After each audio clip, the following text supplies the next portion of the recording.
বন্ধুরা চলো আজকে তোমাদের একটা মিষ্টি জিনিস শেয়ার করছি। মিষ্টি মানে ছানার পুডিং শেয়ার করছি। ছানার পুডিং বানাতে কী কী লাগছে চলো তোমাদের দেখাচ্ছি। তো তাহলে এখানে আমি ছানার পুডিং বানাচ্ছি পনির দিয়ে। তোমরা চাইলে দুধ ফাটিয়ে ছানা তৈরি করে বানাতে পারো। আমি এখানে ছানা, আমার ঘরে পনির ছিল তাই আমি পনির দিয়েই বানাচ্ছি। পনিরটাকে দেখো আমি ভালো করে গ্রেট করে নিচ্ছি। একদম মিহি করে গ্রেট করতে হবে। দেখো মিহি করে গ্রেট করে নিলাম। এবার এটাকে আমি ফ্রাই প্যানে অলরেডি বসিয়ে দিয়েছি। দেখো ফ্রাই প্যানে গরম হয়ে গেছে। ফ্রাই প্যানের মধ্যে ছানাটা দিয়ে দিলাম। ছানা মানে পনিরটা দিয়ে দিলাম। এবার এখানে আমি 2 কাপের মতন চিনি দেবো। দেখো 2 কাপ চিনি দিয়ে দিচ্ছি অলরেডি। এখানে চিনি দেবো আর এখানে একটু দুধ দেবো। দুধ মানে এমনি দুধ দেবো। আর এখানে একটু মিল্ক পাউডারও দেবো। মিল্ক পাউডার দিলে আরও টেস্টি লাগবে জিনিসটা খেতে। তো চলো এখানে আমি হাতা করে 1 হাতা দুধ দিয়ে দিলাম। 2 হাতা দুধ দিলাম এখানে। দিয়ে ভালো করে ফুটাবো। ফুটিয়ে এটাকে তারপরে এখানে একটু মিল্ক পাউডারও দেবো। দেখো এখানে মিল্ক পাউডার দিয়ে দিচ্ছি। মিল্ক পাউডারটা দিলে তোমাদের বলেছি না টেস্টটা বেশি লাগে। এবার এটাকে পুরো শুকিয়ে নেব একদম। দেখো ভালো করে শুকিয়ে নেব। শুকিয়ে নিয়ে এটাকে একটা পাত্রের মধ্যে ঢেলে নেব। ঢেলে নিয়ে তারপরে আমি কাস্টার্ড দিয়ে দুধ দিয়ে ফুটাবো। চলো এটা আমার হয়ে এসছে, শুকনো শুকনো হয়ে এসছে। এবার আস্তে আস্তে দেখো শুকনো হয়ে যাবে। হয়েও গেছে অলরেডি। এবার এটাকে দেখো পাত্রের মধ্যে ঢেলে নিলাম ভালো করে। ঢেলে নিয়ে এবার দেখো এটা পাত্রের মধ্যে ঢেলে নিয়ে তারপর এখানে দুধ বসাবো। এই পাত্রের মধ্যেই বসাবো দুধ। ফুটন্ত দুধ আগে ফুটিয়ে রেখে দিয়েছি এলাচ দিয়ে। সেই দুধটাই আমি এর মধ্যে দিয়ে দিলাম পাত্রের মধ্যে, মানে ফ্রাই প্যানে।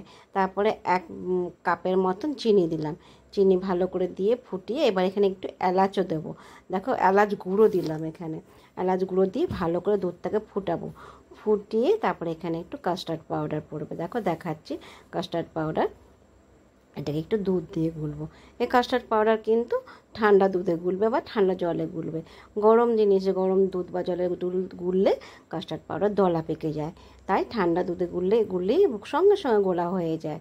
দেখো এখানে গোলা হয়ে গেল। এবার এটা আমি দুধের মধ্যে আস্তে আস্তে ঢালবো।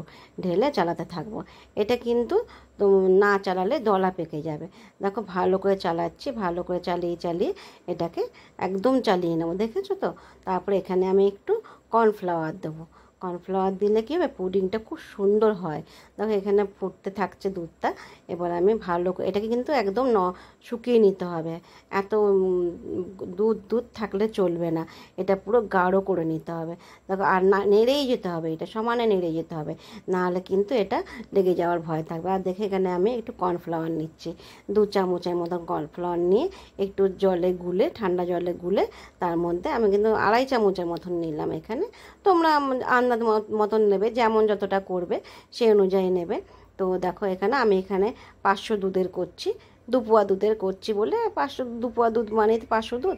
তার মধ্যে 2.5 চামচ কর্নফ্লাওয়ার দিলে বেস্ট, অনেকটাই ঠিকই আছে। তো চলো এখানে আমি কর্নফ্লাওয়ার গুলে দিয়ে দিলাম। দিয়ে এটাকে ভালো করে গাঢ় করব। এটা কিন্তু সমানে নাড়তে হবে, না নাড়লে কিন্তু দলা পেকে যাওয়ার ভয় থাকবে। আর দেখো এখানে স্বাদ বাড়াবার জন্য একটু কনডেন্স মিল্ক দিয়ে দিলাম। দিয়ে ভালো করে নাড়বো। কনডেন্স মিল্ক দিলে কী হবে বন্ধুরা, খুব টেস্টি হবে জিনিসটা। দেখো দিয়ে ভালো করে নেড়ে নেড়ে এটাকে একদম শক্ত করব। এবার যে আমি ছানাটা করেছিলাম সেটাও আমার এর সঙ্গে অ্যাড করে দিলাম। অ্যাড করে ভালো করে চালাবো। চালিয়ে চালিয়ে শক্ত করে দেবো। তারপরে এটাকে কিন্তু 6 থেকে 7 ঘন্টা ফ্রিজের মধ্যে রেখে দিতে হবে জমাট বাঁধার জন্য। তবেই তো পুডিংটা ভালো লাগবে না। দেখো এখানে ভালো করে চালিয়ে চালিয়ে চালিয়ে চালিয়ে জিনিসটাকে কিন্তু একদম শক্ত করে নিলাম। আর দেখো এখানে একটা কাচের পাত্রের মধ্যে নিচে কতগুলো আমন্ড বাদাম কেটে কেটে দিয়েছি, একটু কাজু বাদামও দিয়েছি। দিয়ে এবার এটাকে ঢেলে দেবো এটার মধ্যে। ঢেলে এর ওপরেও একটু দেবো আমন্ড আর কাজু বাদাম কেটে কেটে দেবো। দেখো এবার ঢেলে নিচ্ছে। কত গাঢ় হয়ে গেছে দেখো। এটা কিন্তু নাড়তে হয়, নাহলে কিন্তু নিচে লেগে থাকলে আর কিছু করার নেই, আর খাওয়া যাবে না। পোড়া গন্ধ লাগলে ভালো লাগবে না। দেখো এটা এবার দিয়ে দিলাম পাত্রের মধ্যে। দিয়ে তারপরে উপরে যে কাজু বাদাম কিশমিশ একটু ছড়িয়ে দেবো, দেখতেও ভালো লাগবে আর একটু ক্রাঞ্চি ভাবও লাগবে। যখন খাবো তখন তো একটু ক্রাঞ্চি ভাব লাগবে, সেই জন্য একটু তার উপরে একটু বাদাম ছিটিয়ে দেবো। আর খুব টেস্টি হয়েছিল বন্ধুরা। আমি কিন্তু এইটা অনেক বন্ধুদের খাইয়েছি, আমাদের ঘরে যে যে এসেছিলো সবাই বলেছে খুব টেস্টি হয়েছে। তোমরা কিন্তু অবশ্যই করে খেয়ে বলবে বন্ধুরা কেমন হয়েছিল। ভালোবাসা দেবে, তোমাদের প্রতিও ভালোবাসা রইল।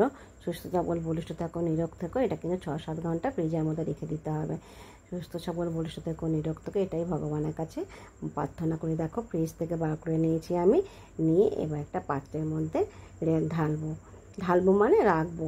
দেখো এবার একটা প্লেট দিয়ে উল্টে দেবো, এটাকে উল্টে দিলে দেখো প্লেটটা নিচ্ছি, নিয়ে ধরলাম বাটির মধ্যে, ধরে ব্যাস উল্টে দিলাম।